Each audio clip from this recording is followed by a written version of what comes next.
All right, we should be going now. How's it going? For those of you that are new to the channel, welcome. For those of you who are not, welcome back.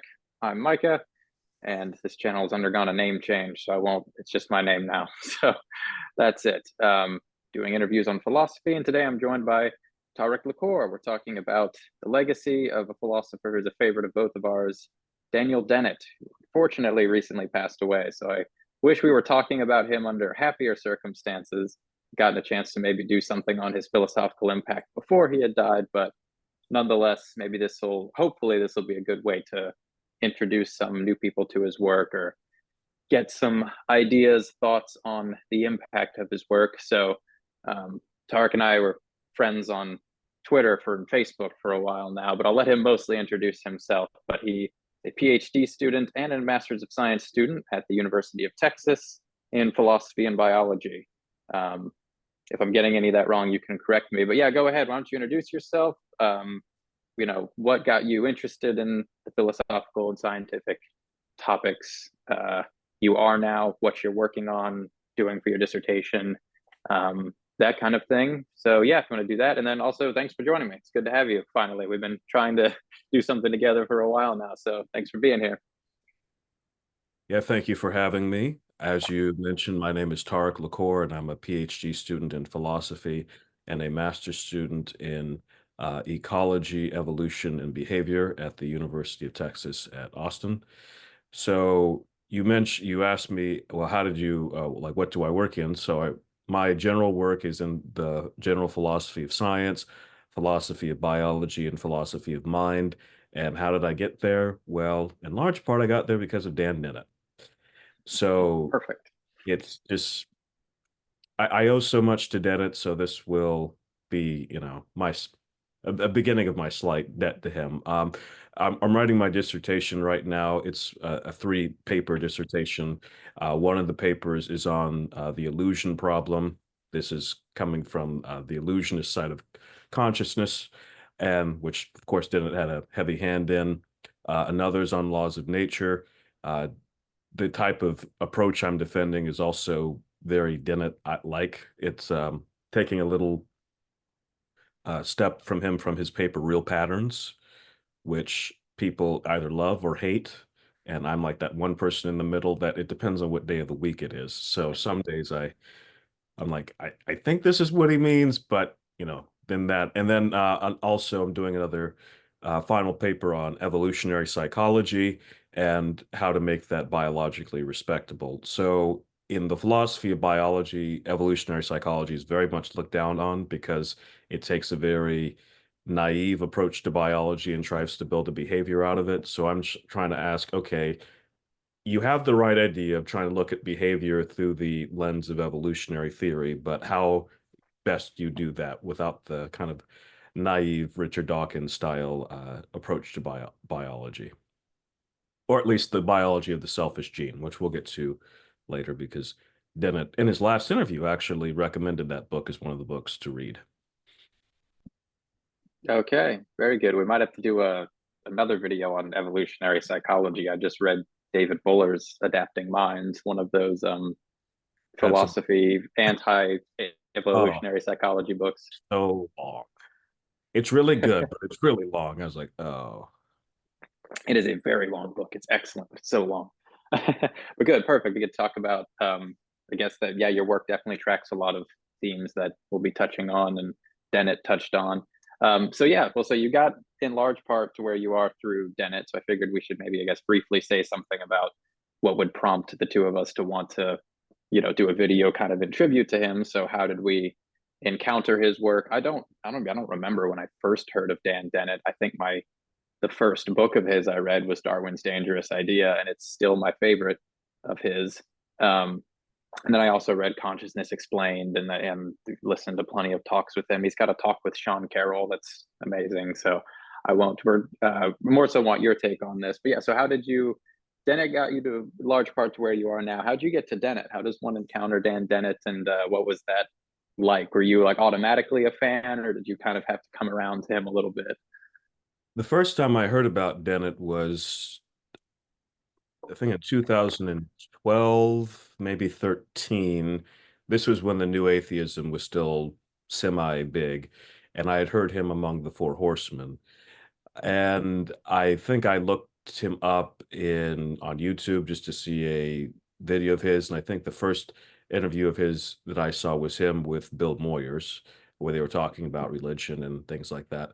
And I was very taken back by his very measured approach to it and his not aggressive atheism. Like he was clearly an atheist, but he wasn't really hating religion. He was just saying, well, we should study religion and its effects on society and how we can keep the harms to a minimum by keeping the good, which made him an odd fit, I thought, with Harris and Dawkins and Hitchens, who just wanted to destroy religion. I got more into Dennett when I took a philosophy of mind class. And of course, any philosophy of mind class, Dennett's going to be on the syllabus. So I read, I think the first paper of his we read was Quining Qualia, and I was hooked after that. I think I think another paper we read was on the absence of phenomenology, and then we read another paper on called Who Am I? So we read a lot of Dennett papers, and then that prompted me to go get a lot of Dennett's books. So I read Consciousness Explained, I read Elbow Room, Darwin's Dangerous Idea, and just became a huge fan of his, and I still am. All right. Well, I gotta ask, what's your favorite Dennett book, Um, if you can pick, or if it's like picking a favorite child? I get it. I'm gonna say Consciousness Explained. Uh, but there's so many good ones. But I get Consciousness Explained or Sweet Dreams, which is Sweet Dreams is Consciousness Explained cut down to a minimum with him arguing about other things, and he's got really clever arguments in Sweet Dreams. So yeah, but Consciousness Explained, since yeah, that also Consciousness Explained. But in all of Dennett's books, I liked. Even Very when I good. disagreed with him, he was always fun to read. That's how I felt too. He was always a blast. Like he's got some really like fun thought experiments towards the end of Darwin's Dangerous Idea that I'm a little bit too much of a semantic externalist to agree, but they're really fun, really cool. So, all right, yeah. So I think we had talked about like kind of the things we wanted to talk about. Obviously, it's impossible to sum up or give anybody a proper like intro to all of Dennett in an hour and a half, however long our talk ends up being. You really should just go read him, but we'll try to give an overview tribute to like his lasting influence on philosophy and cognitive science. So I mean, like one thing generally, how important and influential do you think it is Dennett's insistence on using empirical investigation in philosophy, trying to be scientific at the same time? He's got the famous story from a couple interviews of his where he was arguing with other philosophy grad students about something with philosophy of action. I think it was like what goes on when you're lifting the arm, when you're lifting your arm rather, and he was the only one that was like, I want to go learn the neuroscience of what's going on when I lift my arm, and no one else was interested in that. So I don't know, or maybe it's too early in the interview to say anything this general, but that to me is one of the things in his legacy that's going to be divisive but also lastingly important. There probably will be philosophers inspired by him that are going to be interested going into cognitive science programs, trying to do the neuroimaging along with the philosophy of mind. So how central do you think that is for Dennett's legacy, his insistence on this sort of empirical philosophizing? Well, I think we should take a step back actually and start with Dennett's two advisors, W.V.O. Quine and Gilbert Ryle. So Quine, who was one of the titans of 20th century philosophy, insisted that philosophy and science were part and parcel of the same discipline, with philosophy doing the more abstract questions, but you really need to consider philosophy part of science. Now, Quine talked about that, but he wasn't as in labs and on the ground as much, but he was laying the framework for the type of philosophy that Dennett would later do. And then Gilbert Ryle, who was his doctoral thesis advisor, who was big on ordinary language, he said, you need to take what people ordinary mean and try to make sense of it. And I think both of those were very productive on or influential on Dennett. Dennett never seemed to see philosophy and science as separated. He seemed just as comfortable talking to neuroscientists as he was with philosophers. In fact, sometimes I think Dennett was a lot more comfortable talking to scientists than he was talking to philosophers, because a lot of philosophers do not like that way of doing philosophy. So he had that going for him. And then, of course, he did learn at the feet of many. But that's the Quine part of it. I think the Ryle part, you do see a lot of that ordinary language playing a part in his work on free will, because he's always talking about, okay, what is it that we really want to get out of free will? He didn't want to do the metaphysical debates as much. He just wanted to kind of, what can I really preserve? And I can preserve that, so I don't need to really get into these deep metaphysical questions, which frustrated a lot of people, because my teacher, Galen Strawson, would say, well, Dennett knows you don't have like real free will. But Dennett was like, I really don't care about that though. So it was, but for that reason, he was influential on a generation of philosophers who were going to be interdisciplinary. And in philosophy of science, that's more the norm. But outside of philosophy of science, it's not so much. So, but I think Dennett was a good example of being fully interdisciplinary. He's not the only one. Michael Roos is another who's very interdisciplinary, and Patricia Churchland, very interdisciplinary, both her and Paul Churchland. So Peter Godfrey Smith, Elliot Sober, Kim Sterelny. There's lots of interdisciplinary work going on. So, but Dennett was kind of a pilot for that. Yeah, yeah, and I think we both. I mean, he was, I now having finished my undergraduate degree in philosophy, of course, I know more the story about Quine and Ryle, but I didn't at first. I think so for me, at least the way I came to some of this was through Dennett. So that was an influential way, like of reading Consciousness Explained, or even Darwin's Dangerous Idea, but especially in Consciousness Explained, I was like, I'm reading a philosophy book, and he's talking about all these like neuroscience experiments, and at first I thought it was weird, then I thought it was really cool, and I think I've come down on the side of thinking it's cool, at least most days. Um, I think that's important. So, all right, cool. Well, I'm sure we'll talk a little bit more about some of the details. So, um, I imagine the best place to start would be the area most people probably know Dennett from. I mean, we talked about free will. I can imagine he's most popularly known for his work on mind and free will, at least within philosophical circles. Maybe some people know him mostly as one of the four horsemen, but that's sort of been old news for a while. So he's probably most well known for his views and work on philosophy of mind. So we can start with that, and that'll probably take up the largest chunk of our time of all the issues of his we're talking about. So we've already mentioned Consciousness Explained. And everybody who knows Dennett knows that book.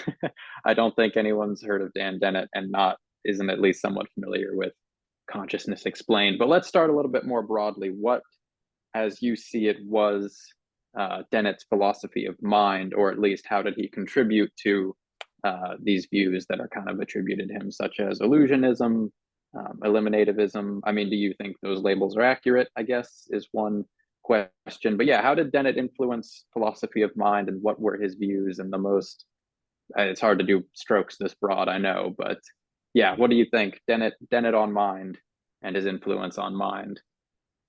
Well, I want to start actually back where I started with the last question. So start with Yeah. Quine. So Quine had said, if you want to talk about epistemology, you need to study psychology, because really you're a material object in the material world. So understand how your nerve endings are receiving information and how that comes into your brain. And that's what you really need to figure out if you're going to do epistemology. Now, Dennett was not so much interested in that, just epistemology per se. He was interested in the mind and its workings and how it evolved. So he took evolutionary theory very seriously. But he said, okay, we're going to start with psychology. But where he really has a big flipping the script is when people generally started to study consciousness, and this is in the 50s and 60s. People started from the first person, and Dennett was saying, no, start from the third person because that's how science works. They start from the outside in. So he talked about what he called heterophenomenology, which is you look at the psychology not starting from you're the perfect person who knows exactly what's going on in your consciousness, assume what's external to you and it can really observe all the facets. That's how you should start your philosophy of mind. So that was a big thing because people like today, like David Chalmers, Philip Goff, Galen Strawson, they're going to insist, no, start from the inside out. And Dennett saying start outside in. So that's called heterophenomenology. And then, of course, the biggest thing for Dennett was that he denied that we have phenomenal consciousness or qualia, which would most people would said was akin to him just saying consciousness doesn't exist. Now, I want to say up front, so I'm very much in that camp, and I think that's not an unfair way of characterizing it, and it is an unfair way of characterizing it. So let me explain.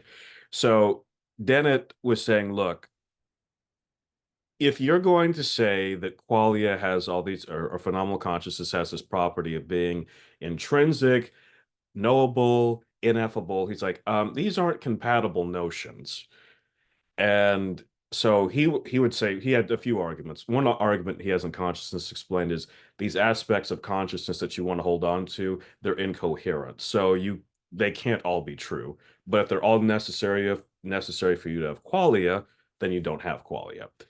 The other point he was making is um, if you're not going to reduce qualia to brain states or psychological states or something else, if you're a materialist, if you think there's only the physical world and you're just part of that physical world, then you can't have qualia. And so he would just say, yeah, I know that people say a person without qualia is a zombie. You're right, we're all zombies. So that was his point. Um, Now, of course, a lot of that rubs a lot of people the wrong way. So, like, no, I'm absolutely sure of anything. I'm sure that I'm conscious. David Chalmers repeatedly says that. Lots of other philosophers of mine do too. But for Dennett, he said if you're going to take science seriously, if you're going to take materialism seriously, then you're going to have to, then illusionism, as it's called, that's the view that there's no phenomenal consciousness, but we have an illusion of something like it. Dennett would go on to later say that should be the default view of consciousness is illusionism. So that, of course, was a big challenge to a lot of people. So some people took that to mean, well, if you're going to be a materialist, you probably will have to be an illusionist, but we know that we have phenomenal consciousness, so we know that materialism is wrong. So this is the view of people like David Chalmers, as I mentioned, Philip Goff, and John Searle, lots of others. Other people who will want to be materialists will try to maybe change exactly how qualia are defined or something like that, or move it to a point where it can't really be falsified. That's what materialist panpsychists like Galen Strawson try to do by making consciousness a fundamental part of the universe. Uh, so he gave a lot of people he spurred the debate for the last 30 40 years. And but now the interesting thing now is you're seeing I'm starting to see a little shift in philosophy of mind where now illusionism is considered a very respectable position, and you're kind of seeing panpsychism and illusionism come out as significant uh, modes of thinking about it. It's interesting also people who were more reductionist for a while have started to also go into those camps. I'll give you two examples. So uh, Koch, he was a hardcore reductionist, and then he became a panpsychist. Peter Carruthers was another reductionist, and now he's an illusionist. So you're seeing that going on. It's becoming very hard. Oh, and the another I should mention here, who's a materialist, Michael Ty, who is another teacher of mine at UT Austin. He's also gone on the panpsychic route. I And have Ty, a buddy who's and very unhappy about that. Yeah. Ty had to be if okay. I don't know who the most reductionist philosopher of mine is who's a materialist, but I'm sure Ty had to be in the top two. So So when he became a panpsychist, that was quite the quite the thing. Although Ty does say that he thinks reductionism and panpsychism are compatible. He makes that point in his point on the evolution of mind. Yeah. All right. Cool. Don't want to get too into the weeds on this or do an overview of Dennett, but let's, because it kind of is an inevitable thing to come up with talking about Dennett on mind and consciousness explained. And there's this issue of uh, misrepresenting him, or at least as he saw it, because I think it was Galen Strawson, wasn't it, who has the consciousness explained away quip. He was the first to say that that's what Dennett should have called his book, and it's like false information act. But Yes, that did one say of the that. main, at least as far as uh, some philosophers like me are more like physicalist inclined, or I guess inclined to be more sympathetic to Dennett. Um, there's this issue in philosophy. So like one way to avoid one confusion here, we should maybe say something about the distinction between phenomenal consciousness and qualia as theoretical postulates, right? So some people took Dennett's denial of qualia to be him denying the fact that, like, in some literal sense, when I'm looking at like a blue wall, I'm having an experience of blue.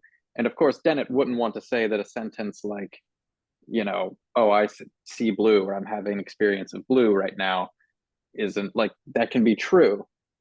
But what he doesn't think is that you can then go from that to, the postulating qualia as these sort of ontological entities. I mean, Keith Frankish is another philosopher who's an illusionist, for example, that talks about how uh, he's a representationalist, I think, about some kinds of phenomenal experience, but he denies there are qualia in this kind of more heavyweight ontological sense. So, do you want to say anything about that? I didn't explain it very well, but yeah. So Dennett does it. Well, So the punchline is Dennett doesn't think that there's no such thing as like the taste of chocolate, right? And some philosophers responding to him in his book were kind of liked to make his views sound like that, and I think that's still a tendency in some anti uh, physicalist or anti illusionist circles, especially like in online philosophy. Maybe I'm wrong about that, but whatever. Galen gave a great quip. He said that illusionists have solved the problem of evil because no one has ever really suffered. That's that's a beautiful, beautiful. But yes, Dennett wouldn't deny that you have tastes or that you see things or anything like that.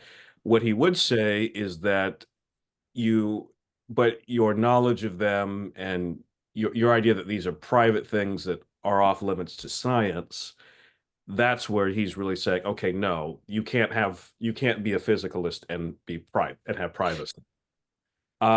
Interestingly enough, so I wrote a paper that Ty and Mark Sainsbury at UT Austin didn't like for my paper, where I said, actually, Fred Dretske is saying almost who's the big guy on representationalism. He's got a book called Naturalizing the Mind, and he has this chapter where he says, "Okay, if you're a physicalist, you can't have privacy." He said, "What you have to say is you're just it's all that's private about is you're aware of this chunk of information and they're aware of this chunk, but it's not like you couldn't be both aware of the same exact chunk in the same way."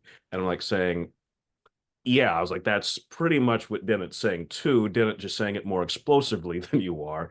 And yeah, they didn't like that interpretation of Dretske. But um, yeah, that's more of what Dennett is saying. Like, yeah, there are. He's like, I agree, you see colors, but that's you don't have to invest this with this obscure metaphysics. So so he was, very much denying that there's a hard problem. Although it should be noted, to deny the hard problem doesn't necessarily make you an illusionist. That's a further commitment. So, Very good. Yeah, one paper I've started recommending to people somewhat more often is Jared Warren has a paper called "The Quintessence of Dust." It's like a review he wrote of Consciousness Explained on its 30th anniversary, so just in like 2021. Um, and he's got some funny lines in there where he's like, I don't think he's like, I think Dennett was basically asking to be misunderstood, but I also don't think that these are his views. Um, and I think that's about exactly right. Although Dennett's not quite as obscure to me as he seemed to be. I don't know. There's this yeah, this tendency like Chalmers, Strawson were really hammering in some points about that book that I'm not sure where they got them. Should we say Problem, anything about the hard problem and what Dennett's kind of yeah, impact on the hard problem was, and him and Chalmers going back and forth on that? yeah, that was always a treasure when they would do that. But let me back to what you said. I think part of the problem is Dennett had a tone problem. Like sometimes he would be very, very vocal, like this thing doesn't exist, and he's like, well, actually, it kind of does, but you just have to think of it in a new way.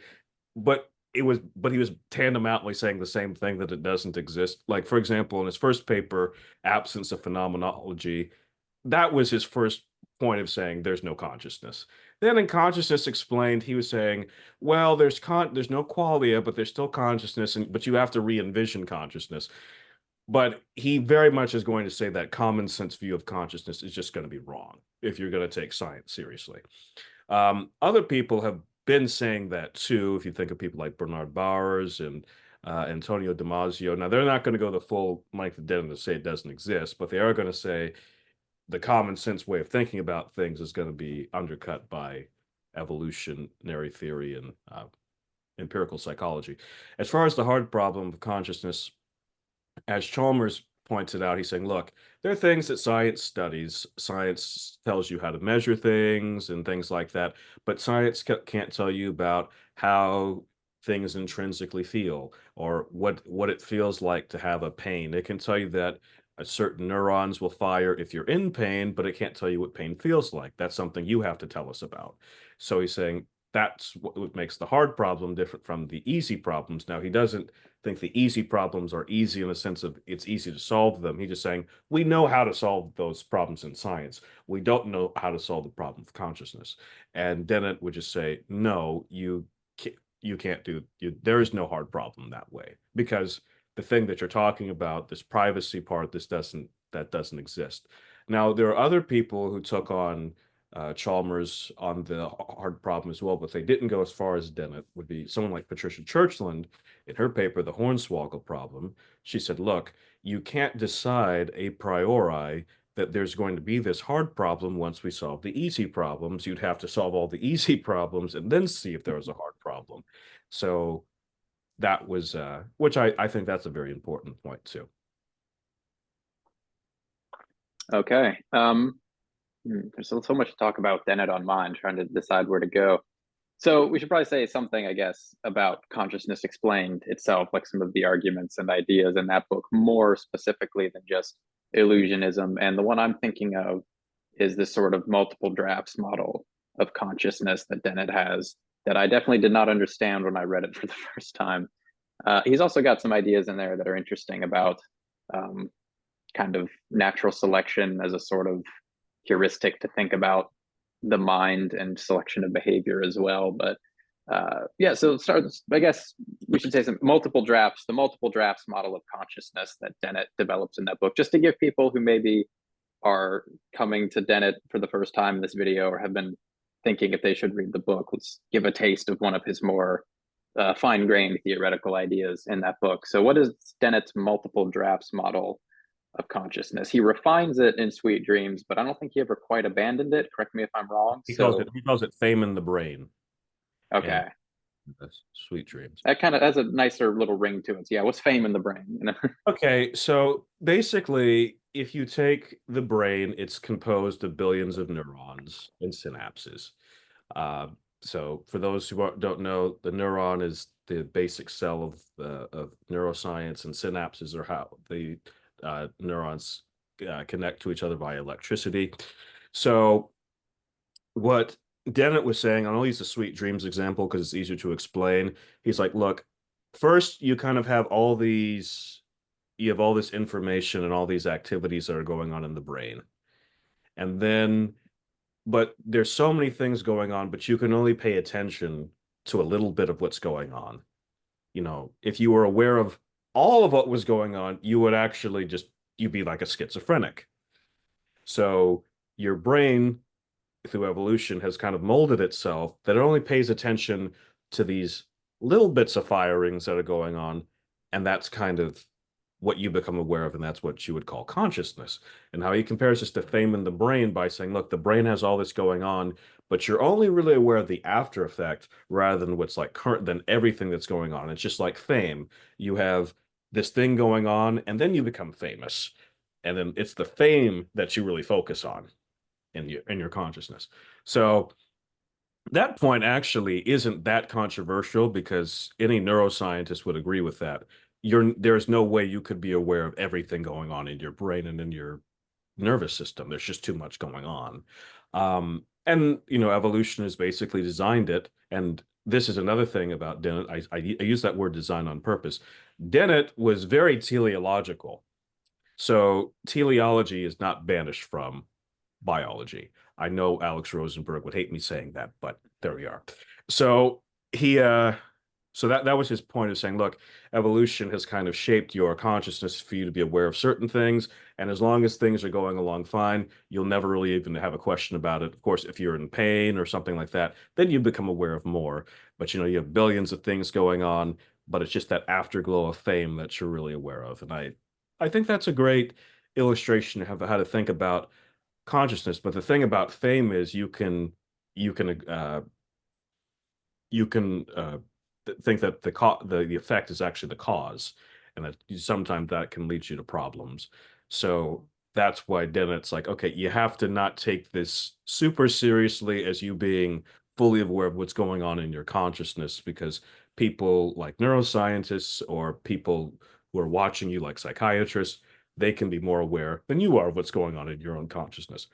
And that, of course, made people really uncomfortable because people have the presumption of I'm fully aware of what's going on in me and things like that. And Dennett was going to say, yeah, no.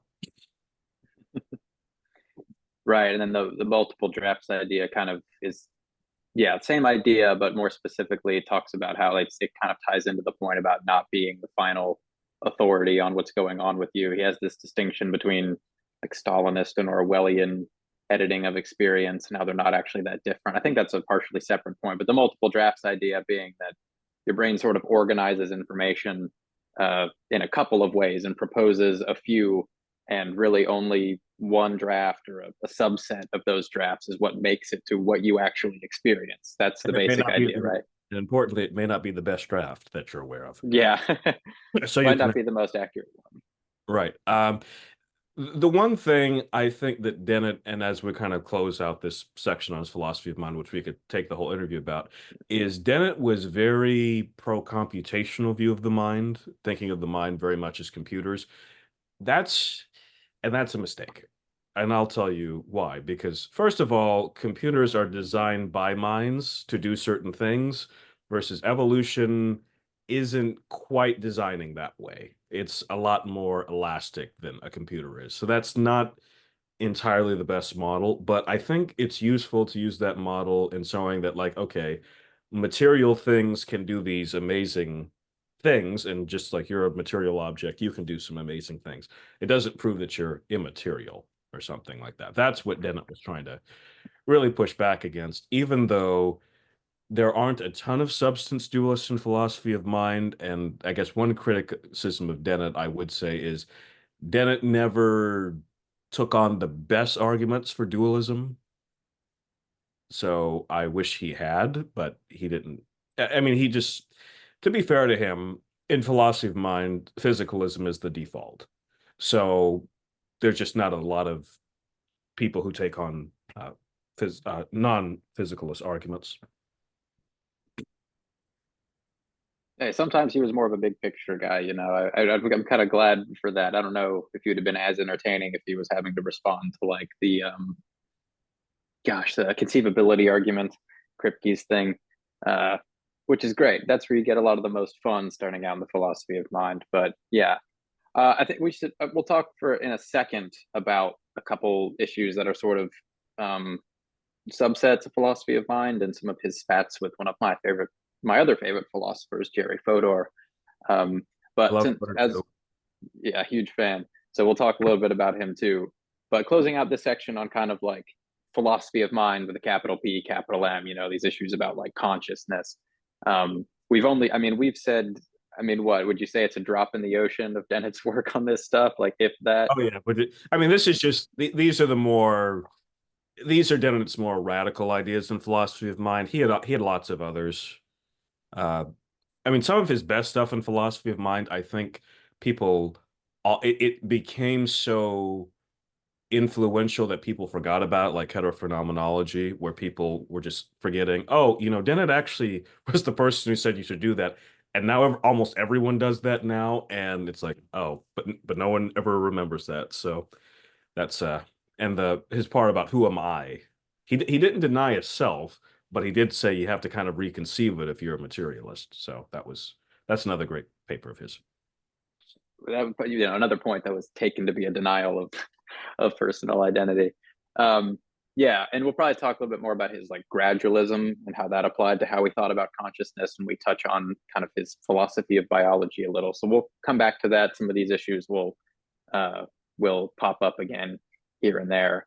But as far as this video is it's a little bit on Dennett's influence. We've talked about that historically and also his legacy going forwards. And you already said a little bit about this. But again, we're talking about like big picture philosophy of mind. What do you think Dennett's legacy is going to be? You talked a little bit about how this split of panpsychism and illusionism popping up and kind of coming out as more viable options for people. And obviously, I think, Dennett's undeniably huge in making illusionism an interesting view and a research program. But do you think going forwards there is work of his to draw on and continuing to answer problems in philosophy of mind, or is it better to say that his influence is more historical, or do you think we'll draw on his research in philosophy of mind for a while to come? Well, two things. The first I would say is when I talked about the interdisciplinary approach, I think he's definitely going to be very influential in telling philosophers of mind to really study neuroscience and evolutionary biology and experimental psychology as they try to figure out what the mind is, because we're nowhere near getting to all of it yet. As for Dennett's own just influence, I think one of the things that's really exciting about Dennett is his views have inspired scientists to go on and do research programs. So where people like Michael Graziano and Nicholas Humphrey are very much giving empirical support to Dennett's views. Even though they slightly disagree with them, they more or less keep that same type of track. So Humphrey just released a new book less than a year ago. It's called Sentience, where he takes a very Dennett-like stance towards consciousness. And Graziano has written two books and dealing more on the evolutionary sides of consciousness, but having a very Dennett-like answer as well. And I think that's one of the signs that you're on it to a good thing as a philosopher is you can then expand to a scientific research program. That's one of the problems with panpsychism is I'm not sure how you would do that. Because it would be Impossible. it'd Yeah. be it would be kind of compatible with anything you did to say it. So it's like at least at the very least, whatever else you say about Dennett stuck his neck out. Panpsychism is not sticking your neck out. That's a Now, great having way to said put that, it. doesn't Yeah. make it doesn't make it wrong, by the way. It's just it's a very different approach to philosophy of mind. It's saying I'm so sure of this and I'm not going to give it up no matter what, versus Dennett saying, okay, look, it just doesn't fit the physicalist picture that we're getting, so we're just going to have to give it up, that kind of a thing. Yeah, the systematic nature of what he did, as well as the sort of methodological consistency, I think are also good, important lessons to take away. Personally, I don't know if I'm starting my master's program this fall, and I'm already looking at PhD programs, and I'm starting to try to look at ones that do joint PhDs in cognitive science and neuroscience and evolutionary biology. And I'm not sure I would be if it weren't for Dennett. So that's even though I don't know how much my views have in common with his anymore, there's at least one personal little chunk of his legacy. Still really, this is a weird interlude in time to say this, but I'm still really disappointed I never got to meet him.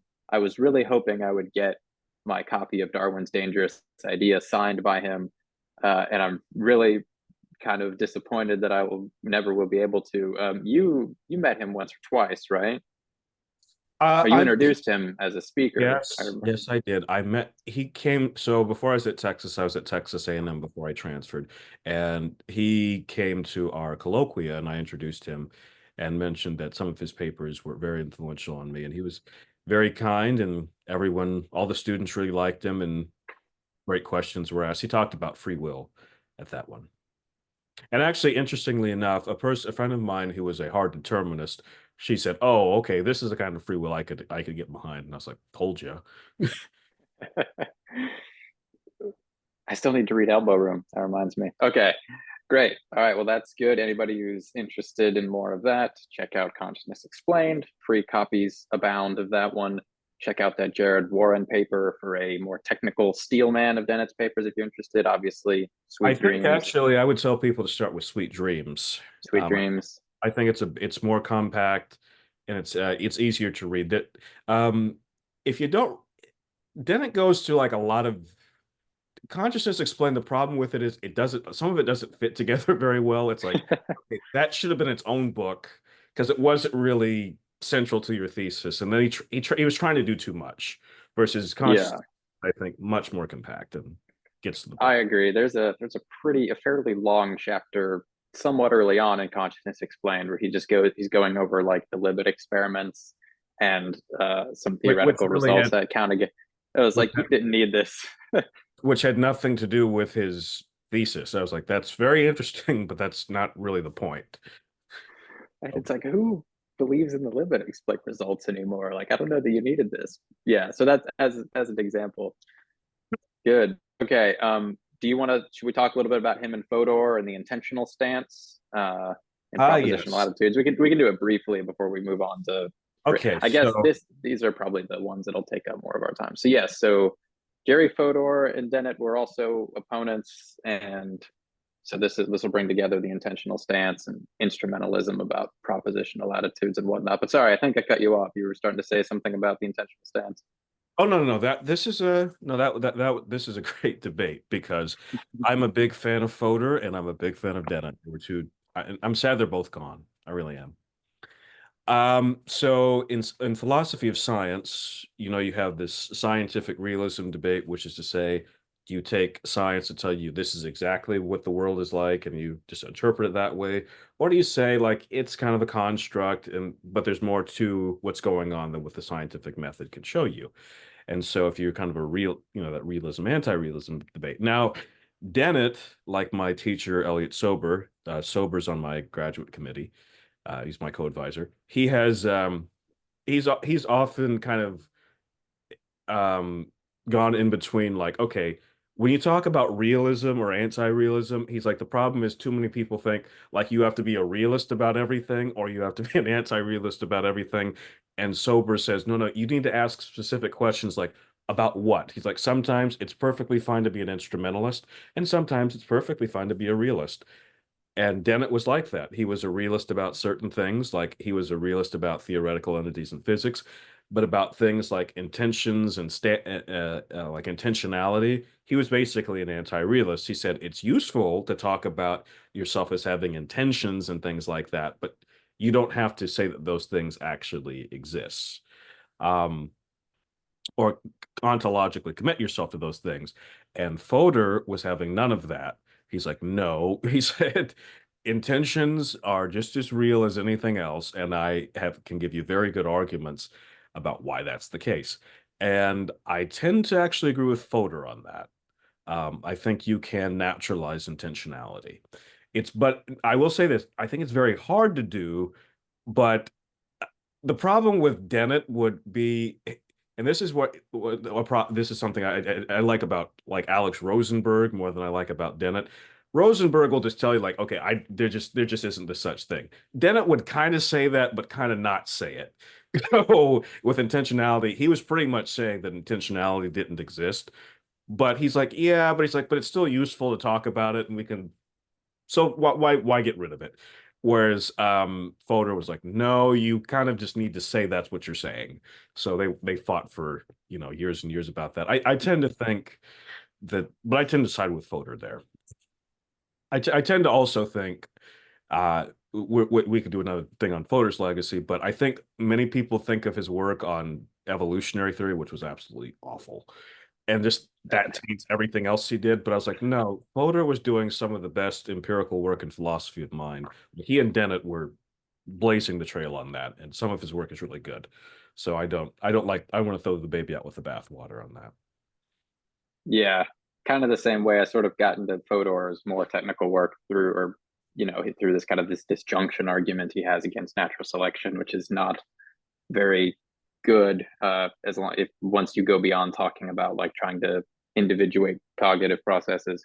Um, yeah, so maybe, but yeah, that's a good point too. Like there really wouldn't be like representational theory of mind, or even the computational theory of mind, or you mentioned evolutionary psychology. This idea of mental modularity also wouldn't exist without Fodor. So a lot of what's going on in, uh, you know, empirically formed philosophy, cognitive science just would not have happened without Fodor, and even a lot of purely empirical work, I think. I'm glad we have the same, I'm glad we come down in the exact same place on these, because in this particular debate, I also side with Fodor. Um, I Yeah, read I like a, think one thing that's interesting to me is that, and we'll talk more about this and when we talk about him and Dennett and Darwin, is that Dennett was very pro evolutionary psychology, and evolutionary psychology doesn't work if you don't have massive modularity, and that's kind of a big point of Fodor's. So I was like, that's like, your position on this doesn't work unless you presuppose Fodor or something like Fodor is right. So yeah. yeah, I would, it'd be great to get them to talk. I didn't ever read any exchanges they had about evolutionary psychology, if there are any, but it's such an interesting, because Fodor was pretty anti-evolutionary psychology, of course. The mind doesn't work that way, but they did, the modularity idea was his, but he thought, I remember he responded to like Steven Pinker and such. He's like, well, yeah, there's mental modules. There's like 5 or 6 of them. There's not like hundreds or thousands. So that's an interesting point. So I tend to side with Fodor more on this too, on the propositional attitude realism. Um, One thing to say about it is, in his work on this, when he was talking about his opponents, Fodor would often mischaracterize Dennett as a anti-realist in the exact same vein as, like, say, Paul or Pat Churchland. And it Mhm. seemed to me in Dennett's paper, Real Patterns, he tries to carve a middle way between, say, Fodor's view and the Churchlands. And this is where we get Dennett's sort of his gradualism, his instrumentalism, his saying, well, it's real, it exists, but not like the way you think it does. Is that how you understand Dennett? Like, I don't take him to be an anti-realist, and Fodor seems to treat him that way in a lot of their exchanges. But Right. this is, I guess, a good time to say something about real patterns as well, like what kind of the idea of that paper was. Okay, so in that paper, Dennett says, look, for too long, the idea is, and similar to what I was talking about with Elliot Sober, they're talking about beliefs. And he said either you have to be a realist about beliefs like Fodor, or you have to completely eliminate them like Pat and Paul Churchland would say. And Dennett is saying, there's something right about saying that I have a belief, and there's something wrong about saying I have a belief. And it's useful to say that I have a belief because it's something that we can communicate, and I know what you're talking about, and you know what I'm talking about, and it helps us do things. And for that reason, it's real, it's useful. You can do things with it.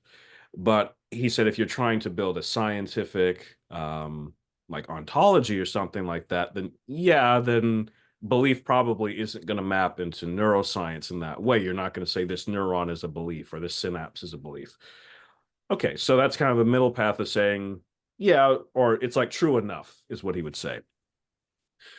And Fodor was just having none of that, and Alex Rosenberg also had have none of that, and saying, "Yeah, Fodor." It's kind of interesting. A lot of what Alex does is like he'll use Fodor's arguments and say, "This is why you can't believe in this," because if you, and I was like, "Oh, Alex, come on!" But that was his point in Real Patterns. In other words, his main point, and this is he inspired another great philosopher, one of my heroes, James Lademan, in their book Everything Must Go, which is based on the work of Dennett and Bos von Frossen.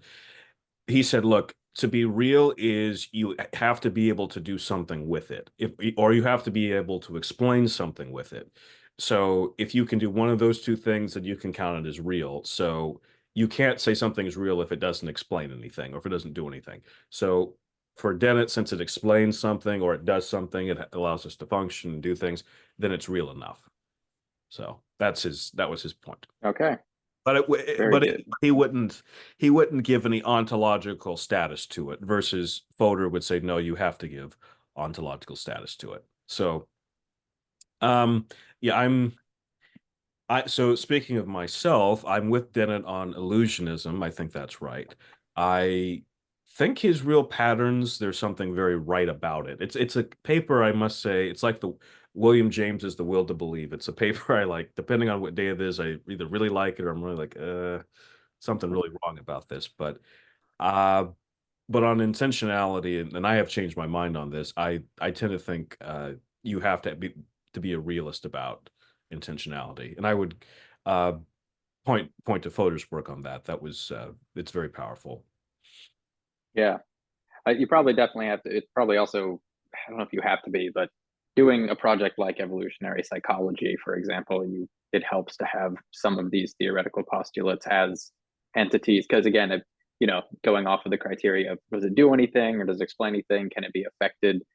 If you're going to have selection molding adaptations, there's got to be something there for them to mold, right? But anyways, um, man, there's so much more we could talk about this. We'll probably have to move on to biology in a second, just for the sake of time. But yeah, the whole naturalized metaphysics thing is also another one that's not caught like fire, like some of the other ideas as much. But yeah, I mean, it's also not completely unheard of, right? This project of naturalized metaphysics that like Ladyman and Don Ross are part of, or scientific metaphysics, I think, as Ross calls it in another book.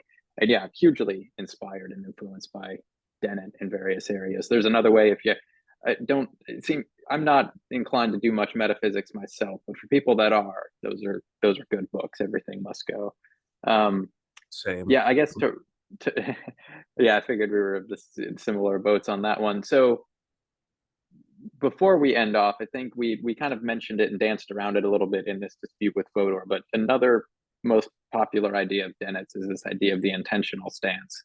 As an earlier book of his, he has some essay collections of consciousness and content. He's got some of his best work, I think, honestly, and some of those old essay collections you can dig up, like Consciousness and Content and Brainstorms, the intentional stance.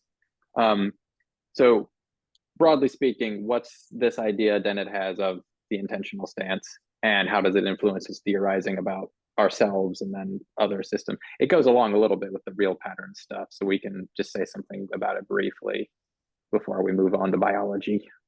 So intentionality is the property of it being about something. So I can think about the presidential election in a few months. I don't really want to, but I can. I can think about uh, my wife being away in the hospital right now. I can think about, or I can imagine that type of thing. So this is the process of that philosophers of mind will call intentionality. So Dennett would say, now Dennett, this is another thing important. Dennett was very much a behaviorist about psychology. So he's like, you can really only really study the behavior and what's going on. You don't need to be talking about these mental states and things like that. And intentionality is a big one. But he said, look, you can, but as he said in Real Patterns, it's really useful. So the intentional stance is saying, like, let's act as though there were intentionality and let's kind of use that to explain it. Which to me, if you're going to act as if there's something, why not just say it's there? I mean, it just say, well, we can't fully explain it yet, but we clearly have something like it. That would be my thing with it. It always kind of struck me as Dan, just be a realist about intentionality. You're basically there already. Um, but Yeah, his favorite example is like a chess playing computer. Like if you're playing against an AI, like I play chess on chess.com a lot, and there you can play these AIs of various like skill you ever levels or win? ratings. What's up? Do You I ever ever win? Rarely, but I'm happy when I do. Um, Especially on the higher rated AIs. Some of them I've hit level. I hit the level at this point I'm not able to beat. I think it's like a maybe a 1500 elo rating or something. Anyways, Dennett's loved to use this as a heuristic to explain the intentional stance. Yeah, I think he also used thermometers in some older papers, but the chess computer idea is like, if you're playing against an AI, you know it's an AI, but you say when you're playing the chess game, you don't go looking into the computer's coding. You go, the computer, if I move my knight here, then the computer is going to move this way. Like it's going to have these states. So that was an example he liked to use of where we would kind of, as a heuristic, postulate certain kinds of states, take the intentional stance towards something while not. But he's like, well, most of us wouldn't want to say that this chess playing AI has a belief about what I'm going to do next, but it acts as if it does. So that's, we don't have to say much more about that because we've already said where we come down on the issue. But that I feel like I had to just say because that's like Dennett's favorite example to explain the intentional stance. And I've made you do all the explaining so far, so I had to do something. There we go. Okay, gotcha. All right, yeah, so let's move on. So we've got limited time. I won't keep you too late because I know you have plenty of other duties, obligations that I don't. So I'll keep an eye on our time here. But let's talk a little bit about Dennett's philosophy of biology, his work on biology. We had kind of slated to talk about like mind, biology, free will, religion, but it's hard to get all of Dennett. So we can maybe do a part two, or we'll just see how we go here with getting through biology. So his most straightforwardly biological work, as I understand it, is of course Darwin's Dangerous Idea, and the key idea of that book being, universal acid scientific manifest images, and how Darwinism threatens to destroy our manifest image, our folk image, but how it doesn't and makes it more all the more valuable because it's been explained. So yeah, I mean, so where do you want to start? I'll ask you with Dennett on biology. Where do you think we should start? So Dennett kind of writes that book. Now, it should be remembered, Dennett, even though evolution was really like central to what he did, he wasn't straightforwardly a philosopher of evolutionary theory. Most of his stuff was like, I use evolution because I want to talk about mind and other things, but let's talk about evolution itself at least once. So that's important. Um, so he said, look, a lot of people are afraid of evolution because they think evolution destroys purposes in life, it destroys meaning, it destroys all these things. And then it's like, no, no, no, no, no, no, no. Don't throw the baby out with the bathwater. Like, let's start with what the theory is, and then let's see what do we have to get away from, and what is it that we can keep. The kind of funny thing about that book is Dennett basically says he can save almost all of the manifest image. He can naturalize ethics. You can keep teleology. You can keep just about everything. There's really nothing in there that you can't really keep. And then, but somehow, like the people who really love the book saying, like, oh no, see, Darwin just tears everything away. Gets this universal, he uses the term of a universal acid of thinking that, thank you, sweetheart. Okay, well, I'll get to that later. My daughter, ladies and gentlemen. So he he said, look, some people look at Darwinism and think it's going to eat through everything we love. No, it's not. It's going to change how you think about it. That's all. So he said, look, Darwinism can tell us how we got, the values that we hold. So that gives us a good ground to build a moral theory. He says in that you have guys like Hobbes who can give you naturalistic moral theories, David Hume, Friedrich Nietzsche, others. He said, yes, it's not going to be quite the morality you might have, this Platonic type of stuff, but it doesn't erode that. It also doesn't erode that there's meaning in life or that there's purposes in nature. You know, in his other books, actually, he made the point of saying, look, I still believe in design and teleology. I still believe there's purposes and things like that, but he's like, I am not in the way that maybe Aristotle does, but I still believe in those types of things. So it was kind of a book that in a way it had an odd reaction, I think. No one seemed to like take Dennett at his word of saying like you could just keep things the way they were. It's like, no, Dennett saying you really have to get rid of everything. And he really wasn't. So like the person who loves that book the most is Alex Rosenberg, but when he recommends it in his book, The Atheist Guide to Reality, he says, okay, but just ignore the stuff that Dennett says about values and purposes and things like that. And I kept thinking, well, Alex, that's the entire book. That it's like I think I would say, and you know, Alex and Dennett had a great exchange back and forth where I kept thinking, Alex, I think you like Dennett, but you guys don't really agree on anything. Um, it's a but I think they Alex and Dennett had a very similar stance, but they had a very different way of kind of coming to their conclusions on that. I would say this though, um, Dennett in that book, he takes a certain approach to evolution, which is very colored by Richard Dawkins' selfish gene. So he takes a very realist approach to memes, which, and for those people who don't know, memes are like not the photos with captions. He's thinking of, you know, collections of cells as being kind of communicators and things like that. And but they're cultural, and so they can kind of pass through cultures. And so even though it's interesting, Dawkins kind of downplayed memes in his later work, but Dennett like never ever lets them go. In his last book on consciousness called From Bacteria to Bach and Back, he's like, no, no, we need to keep memes are right. So Dennett was very into that, and he was also very adaptionist, which is to say the purpose of evolution is just adapting to an environment. And while that's a very important part of evolution, it's not all of it. So, but it's a very reductionist type of strategy. But for that reason, Dennett in the book is also very pro evolutionary psychology, and which you kind of would have guessed anyway from the people that he mentions in the book. Like he loves Steven Pinker's work and the Cosmoses and Tubi. So he was always pro that type of thing. So in short, it's a very important book. If I were teaching a philosophy of biology class, we would read some sections of it. It's very worthwhile. Yeah, I had a lot of fun with that book too, and I gave a undergraduate talk on it once because it was influential on how I thought of it. Kind of got me into some of the debates about mental content, honestly, because he's got like the horses, schmorses example, like his kind of twist on twin Earth, which is it's just kind of a version of the argument he made in a prior paper.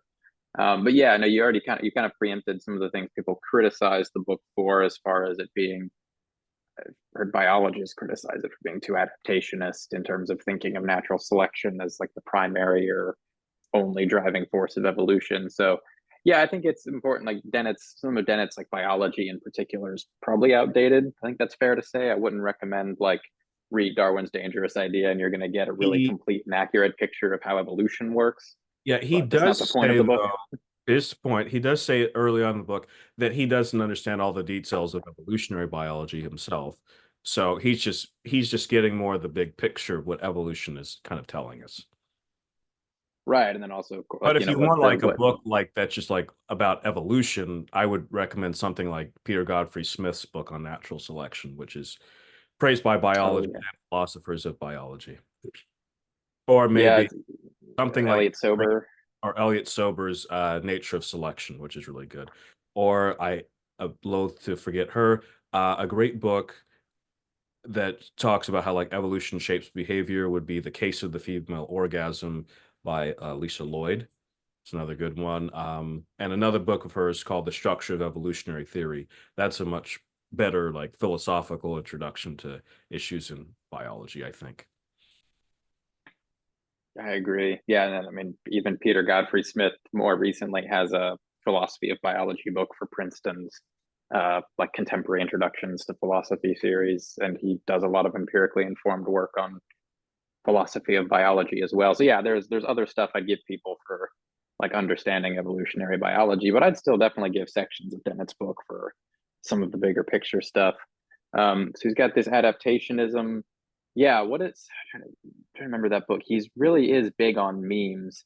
And the key idea with memes, as far as I understand it, both Dawkins is sort of the origin of this, and Dennett picks it up. They're kind of like genes, but like idea genes. So there's something that They're evolution, like cultural natural genes. selection. Yeah, yeah, sorry, cultural genes. So like natural selection can act upon them kind of how it does for genes, but instead it's like selecting for ideas instead of phenotypic traits. Okay, well, you could say ideas are phenotypic traits, but you know what I mean. Uh, so yeah, that's kind of the mimetic idea. I remember he uses this a good bit in Consciousness Explained too. So this is a consistent theme of his. Um, what was I was going to ask? I feel like I had a question about memes. Yeah, what use does he put it to in some of his other theorizing? What does he do with memes? Just briefly, Dennett, that is. Well, his work on memes isn't always really consistent because it's almost like he thinks memes are ontologically real, first of all, and then there's other times he thinks it's like an instrumental tool to use. Bacteria, I refer to bacteria and Bach and back. But what he's really talking about is like, okay, he uses the idea of memes of saying, okay, this is how like we use a meme and this is how we got ideas about religion. Like it was a cultural phenomenon that helped us kind of bind together, but that it doesn't have any truth value. The problem with using that is saying like, okay, if everything that we believe is based upon these memes, then your belief in memes is based upon memes, but that doesn't have any, that wouldn't make the belief true, is the problem. This is something William Lane Craig actually pointed out to Dennett at a conference once. Dennett didn't have much of a response to that. But that he I think it's a useful way of explaining how an idea can be spread so quickly, although there are other ways of doing that without memes, such as people just have folk explanations of things before they do a scientific theory, and then and we can't always eliminate our folk psychology from our scientific theories. It's like we try to explain um, purpose in evolution, and there is purpose in evolution, but sometimes we almost make it think as though like genes are thinking. Like, no, genes are mindless mechanisms. They're not thinking about doing anything. They just do things. They do have a purpose. They're there to do they're there to do a job, but they're not consciously thinking about, hey, I want to bond with this, or I want to do that, or something like that. Like if a cell keeps going through mitosis, which would lead to cancer, it's not because the cell got angry at you for something that you did and said, I'm going to punish you, something like that. So you don't want to be overly anthropomorphic about it. There's nothing wrong. That's something I would like to explain to listeners about biology. There's plenty of room for teleology in biology, but don't let teleology lead you to anthropomorphism. That's the problem. Way to put it. Um, do we so do we want to dive more into biology, or do you think it'd be better to spend our last 10 minutes or so giving at least a taste of his stuff on free will? Let's do free will and religion and kind of, I think you had a question for me at the end. We can kind of sum it up there. I think we can cover that in about 15 minutes or so. Yeah, I think so. I feel like I got a lot of my big picture questions for you out already, so we shouldn't have too much pressure Yeah, for that. Hope. free will and religion will be really quick. Yeah, those are easy topics, notoriously. Um, yeah, so okay, if you don't know Dennett from his work on I guess Darwin's Dangerous Idea is a fairly popular book, but when you think Dennett, you don't think like philosophy of biology first and foremost. If you don't know him primarily from Consciousness Explained and illusionism and his philosophy of mind more broadly, you probably know of him because of his free will. He's a big popularizer. Ooh, gosh, that was horrible. Popularizer of compatibilism. Not just a popularizer. I mean, he had technical arguments for it and exchanges and such. I mean, his kind He of was most central work a being popularizer. He was an ardent defender. yes, that too. But I think he made the view more popular. So I didn't, yeah, not in a derogatory sense, in the sense that people probably know about compatibilism and come to free will via compatibilism because of Dennett. So I mean, his more technical work on it, I guess, is Elbow Room, and then he more recently, a few years back, I forget exactly how many, had a debate book with Greg Caruso on like free will and the ethics of just Justice. desserts and punishment. Yeah. So Elbow Room, yeah, take us through what's compatibilism and what is Dennett's role in that? Kind of the same illusionism question all over again, but with compatibilism. Right. So a big question in the history of philosophy and the history of science is the world determined? I mean, is everything cause and effect, or is the world indeterministic, and then that you can't just perfectly predict everything based on past events? So if determinism is right, it's like given the laws of nature and the past, everything will. There's only one way that things can go. Indeterminism will say, yes, maybe there aren't laws of nature, and we don't deny the reality of the past, but we think that there's other forces and things going on in the world. So that's indeterminism. So this is a big debate in physics. It's not completely determined, no pun intended. There are views of quantum mechanics that are deterministic. Sean Carroll is a big defender of many worlds theory of quantum mechanics. Then you have the indeterministic views of quantum mechanics as well. The Copenhagen views one such. But anyway, in the history of philosophy, you've had people saying, okay, we have free will, so the world must be indeterministic. These are libertarians. They'll say, look, we have free will, so and determinism and free will are not compatible. So determinism must be wrong because we know we have free will. These are libertarians. Um, Compatibilists will say the thesis of determinism and free will are compatible, so they're both logically consistent. Should point out you can be a compatibilist and not believe in free will. You just have to say determinism does not by itself rule out free will. That's all you have to do to be a compatibilist. But most people who are compatibilists believe that there is free will. So in the history of philosophy, you had people like the Stoics, the Epicureans. They were all compatibilists, but they were all full determinists. And then more early modern philosophy, John Locke, David Hume, Thomas Hobbes, they were compatibilists. Then more towards in the early 20th century, you had people kind of staying with compatibilism and saying, look, the question of determinism, though, that's really a physics question, and it really doesn't necessarily track what we really want in free will, because what we really want to know is, do we have control over what we do? And that can be true on indeterminism or determinism. So, and also another big key question here is, does free will require that you have the ability to do otherwise? Can you do A or not A? So Dennett, his big contribution of this is, look, he says, I'm a compatibilist. I believe that free will exists, and I'm also a determinist. Now, Dennett was a determinist more in what I call the psychological sense. He'd say, like, human beings are products of evolution and that and environment, and that just fully determines what we are. So he's a determinist in that sense, not going to go all the way to the quantum mechanics level. So, but his big thing was, look, to be free does not mean I have to have the ability to do otherwise. So if a good example of this is comes from Harry Frankfurt, which says, look, if you put a guy, actually, no, I'm not going to use Frankfurt because Dennett has a better example that I always like to use, the skiing example. He's like, look, if you roll a boulder down a hill, down a place that's popular to ski. I don't ski. I don't know if you do. The hill will, it'll pick up speed. It'll keep going, but it's not thinking about what it's doing. It's just going. Okay. Now think about a skier going down that same hill. It's governed by the same laws of nature, but it has this ability to foresee the future of saying, like, if I slow down, this will happen. If I go this way, this will happen. And so it has a great deal of control over its action that the stone doesn't have, even though they're made of basically the same things. He would say the same thing about the Mars rover. The Mars rover is completely law governed, but when it comes to a ditch, it can think of, okay, no, if I go this way, it'll stop me. If I back up, I can go this way.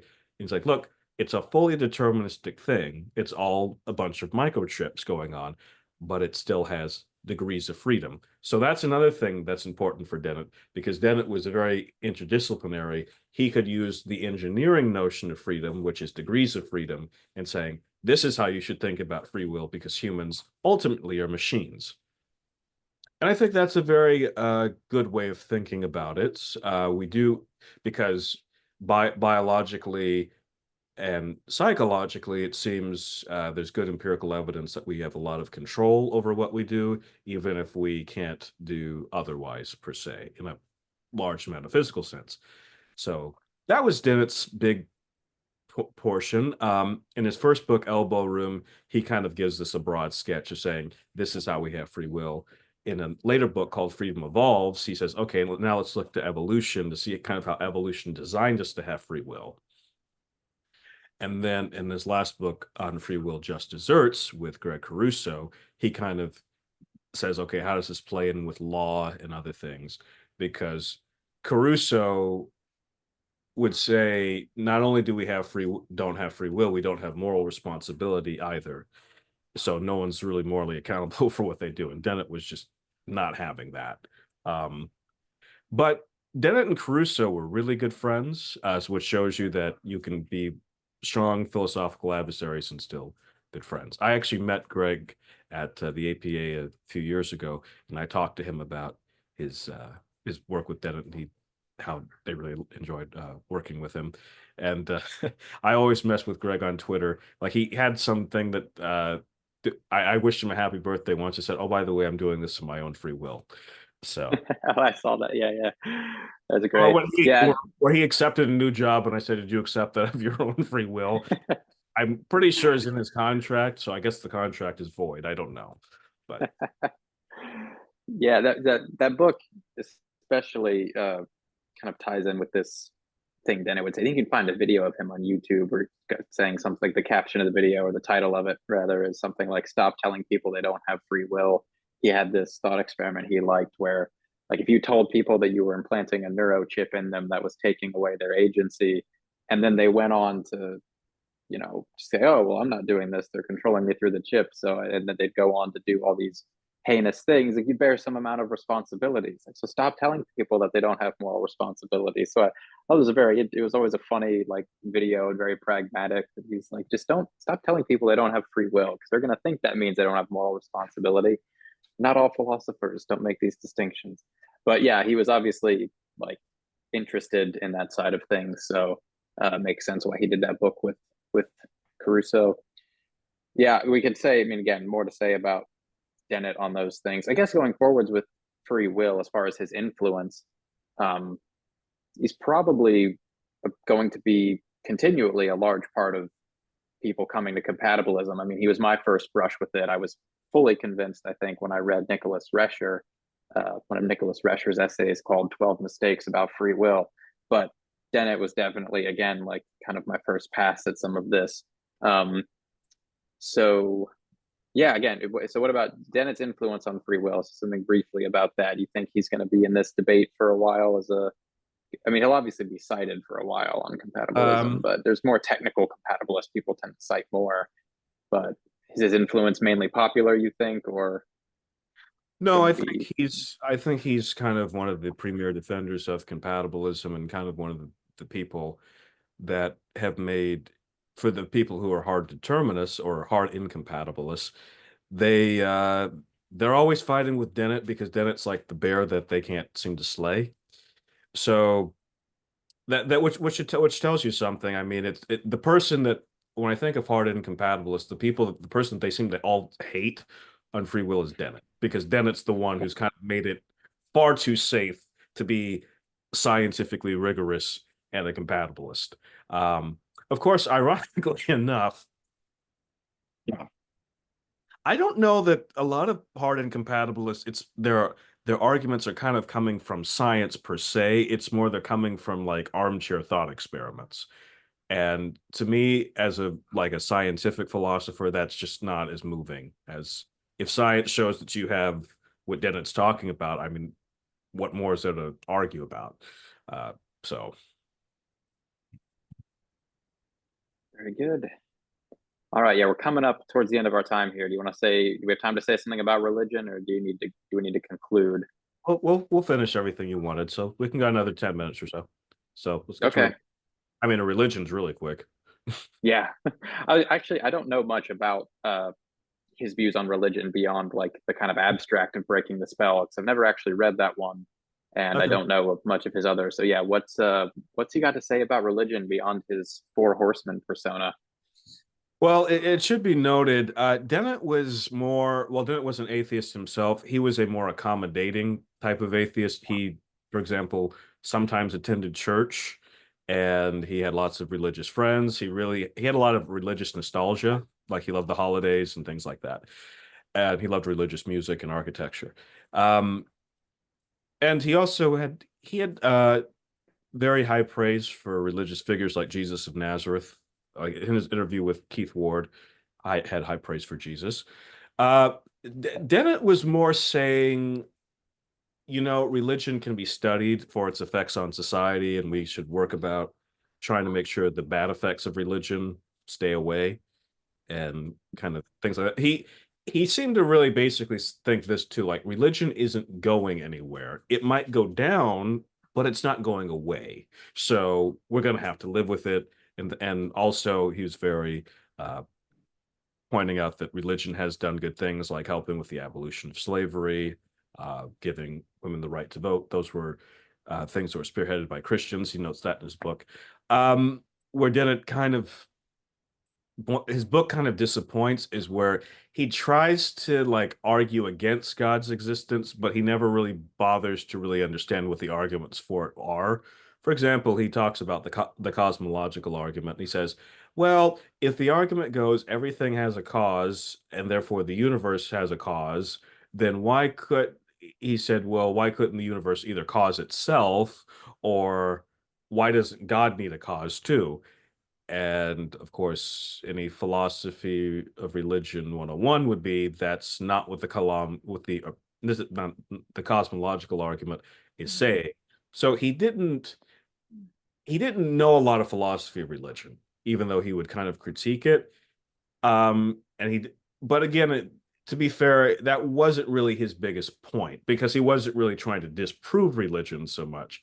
He almost seemed to take that as obvious, which makes sense. He comes from that era where philosophy of religion wasn't really around and things like that, and obviously taught by people like Quine and Ryle, who were atheists. And so that was kind of his overarching point there. Um, but interestingly enough, towards the end of his life, he did have some debates with religious thinkers, and he was very I wouldn't say sympathetic to their views per se, but he was respectful and had serious conversation. He wasn't having a derogatory conversation. The one point I would say that maybe would count against that would be when he talked with Alvin Plantinga years and years ago. He was pretty harsh to Plantinga. But to be fair, that's because Plantinga had this evolutionary argument against naturalism, and Plantinga's argument really doesn't understand evolution very well.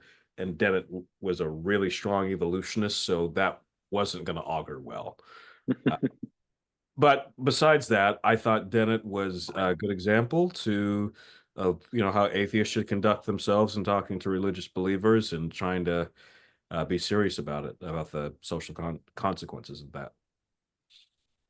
Yeah, agreed completely. Again, yeah, no, he. I think it's important to make this known about him too, because a handful of people only know him from his Four Horsemen persona. At least Christians that I've talked to aren't reading Consciousness Explained or Darwin's Dangerous Ideas. That he's kind of known as one of the Four Horsemen, and to some people, that's all he's known as. But even in his works like Darwin's Dangerous Idea, he talks about loving hymns, and then he goes into more detail on that in his biography, I've been thinking. But yeah, that all sounds exactly right to me and is an important thing to note about Dennett. Well, there's a lot more to say about all these topics. I mean, we kind of had to rush through these last two because I had so much fun talking about his philosophy of mind. I let that go on for a while, but we could even do another 2 hour video just on his philosophy of mind. I mean, this is again, as I said, not even a drop in a bucket really of Dennett, but just a beginning of kind of some of his thought and how it's influenced various people, including us, various fields. I mean, there's a lot that he's done. I'd say if I had to sum up, I guess we should each maybe say something by way of concluding remarks. If I had to give a really brief kind of summation of Dennett's influence, at least on me, well, I guess, yeah, just more actually his influence more generally is to not be so binary. We talked, it kind of came up over and over again in his views on mind and biology and even free will, how there's a philosophical tendency to say, either this thing's real or it's not real. And then it was never shy to say, well, no, it's real. It's just not what you thought it was. So not denying, but reconceiving as being a viable option in various ontological debates or philosophical debates more generally, I think is one of his biggest contributions. And it carries over to so many areas, and it helps with intuition pumps. It's kind of a meta intuition pump to not trust your initial intuition pumps so much all the time and kind of allow for some gradualism. And I think that's one of his most important ideas and can be applied almost anywhere. And then I'll say one other really important thing Dennett wrote is a 2.5-page paper called Higher Order Truths About Schmess that has been really important for me, kind of to keep in the back of my mind as I enter graduate study in philosophy. He's got this paper that really all grad students should read on advice on how to avoid getting caught up in what might be meaningless or very temporary fad style problems in and it's good advice for any academic discipline, but especially in philosophy. I think it's fairly easy to get caught up in like what's the hot topic for this decade, but it's not going to be a long lasting problem, and you want to be working on long lasting problems if you want to get tenure or be a good philosopher. You don't want to work on fad problems because they're usually not very interesting ones at the end of the day.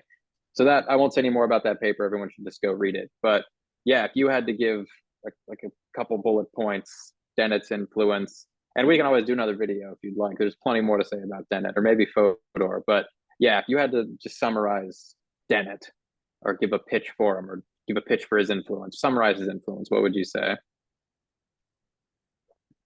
Dennett was, if you looked at him, just looking at him personally, you'd see he was like a great mix of Santa Claus and Charles Darwin coming together. That kind of encapsulates who he really was. It wasn't just that these ideas were interesting, they made him happy and jolly. It's something that philosophy wasn't something he just did in his office. It was saying like, okay, philosophy is part of how the world works and our place in it, and it should make us better off than we were before. In fact, actually, I mentioned in his the interview with Bill Moyers, which is the first place I saw him. He said to Moyers, now Moyers is a very deeply religious man, and he said, you know, the world's a wonderful place, and I wish there was someone to thank. But as an atheist, there's no one to thank, so the best I can do is make it better for someone else. And I think that's a lot of what Dennett liked to do. He'd like to basically, as John Locke would say, clear the ground and let someone else kind of take the details. And I think that's a good thing, as well as obviously having great ideas himself that'll be debated and will probably come back. And some things that we don't appreciate now, we'll appreciate later. I would say on the not necessarily negative side of Dennett, to be very careful when you're doing philosophy of science to not over rely on popular ideas that then will disseminate, that people will then start to think they really understand something and they really don't. So that's one of my problems with Darwin's dangerous ideas. Like, I overall agree with what you're saying, but I think you're probably sending out a message of an overly popularistic way of looking at evolutionary theory, which is the same thing Dawkins did with his book, The Selfish Gene, although he tampers it back in his book, The Extended Phenotype. So those would be kind of my things to watch, I would say. Okay, great stuff. If you are if you're a naturalist, if you are following in that Quine tradition, I don't think there are very few philosophers who show you what naturalism is more than Dan Dennett. Well said. All right, great stuff. Well, plenty more to do if we ever want to do a part 2 on this. So hopefully everybody's had as much fun watching as I have recording this. Is great to finally get to talk to you, especially about or get you on the channel, especially about something as fun as Dan Dennett's legacy. I'll go ahead and put your blog and some of your, maybe Twitter or something in the description. And if you have anything else, you just message it to me. I'll put it in the description once the video's up as well. But thanks again for being here. It was great to have you. Thank you. I hopefully not for the last time. I was about to say, hopefully not the last time. I wouldn't, of course, mind talking about Fodor at some point too. Absolutely. Fodor, unfortunately, Well, I guess Fodor was never as big as Dennett. I think Dennett got big because of the new atheism thing. I think that's how like he became like so popular in certain fields because religion is such a big thing and that led to other things. But um yeah, Fodor was another philosopher who's sadly been maligned a little too much lately. Agreed on that for sure. All right, well, I'll end the recording here, but thanks for watching, everyone, and we'll hopefully both of us see you again sometime.